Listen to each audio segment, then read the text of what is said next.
నమస్తే అన్న, అందరికీ నమస్కారం. ఒక కువైటీ పౌరుడిని అరెస్టు చేసేందుకు వెళ్ళిన పోలీసులకు ఆ యొక్క కువైటీ పౌరుడు చుక్కలు చూపించాడు. స్థానిక మీడియా తెలిపిన వివరాల ప్రకారం కువైట్లోని ఆల్ ఖురైన్ ప్రాంతంలో ఒక కువైటీ పౌరుడు మాదక ద్రవ్యాలు అక్రమ రవాణా చేస్తూ ఉన్నాడని చెప్పి సమాచారం అందింది. సమాచారం అందిన తర్వాత పోలీసులైతే ఒక ఆపరేషన్ అయితే నిర్వహించడం జరిగింది.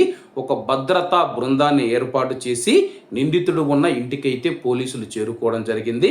అతన్ని అరెస్టు చేసేందుకు ఇంటినైతే చుట్టుముట్టారనమాట.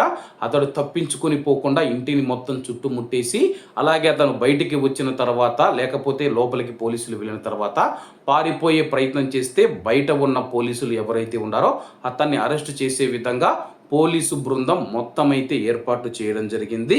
కానీ పోలీసులు నిందితుడి దగ్గరికి వెళుతూ ఉన్నప్పుడు నిందితుడు పోలీసుల పైన కాల్పులు జరపడంతో పోలీసులు షాక్ అయ్యారు. పరిస్థితిని నియంత్రించడానికి మరియు పోలీసుల ప్రాణాలను కాపాడడానికి తక్షణంగా అయితే వాళ్ళు ప్రతిస్పందించడం జరిగింది. అలాగే కొద్దిసేపు మనం చూసుకుంటే పోలీసులు మరియు ఆ యొక్క కువైటీ పౌరుల మధ్య కాల్పులు కొనసాగాయి. కొద్దిసేపటి తర్వాత పోలీసులు పరిస్థితిని పూర్తిగా నియంత్రించి ఆ యొక్క కువైటీ పౌరుడిని అరెస్టు చేశారు.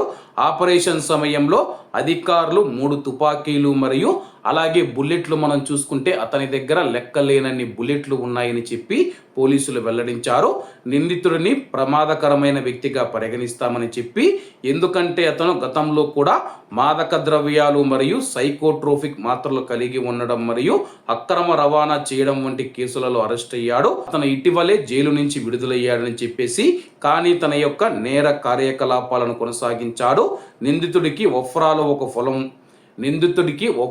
ఒక పొలం ఉందని చెప్పేసి, అలాగే ఆల్ ఖురైన్లోని తన యొక్క ఇల్లు మనం చూసుకుంటే స్వర్గాధామంగా అయితే చేశాడని చెప్పేసి, అక్కడ లేని ఫెసిలిటీస్ అయితే లేవు, ఇంటిని అలా అయితే నిర్మించుకున్నాడనమాట.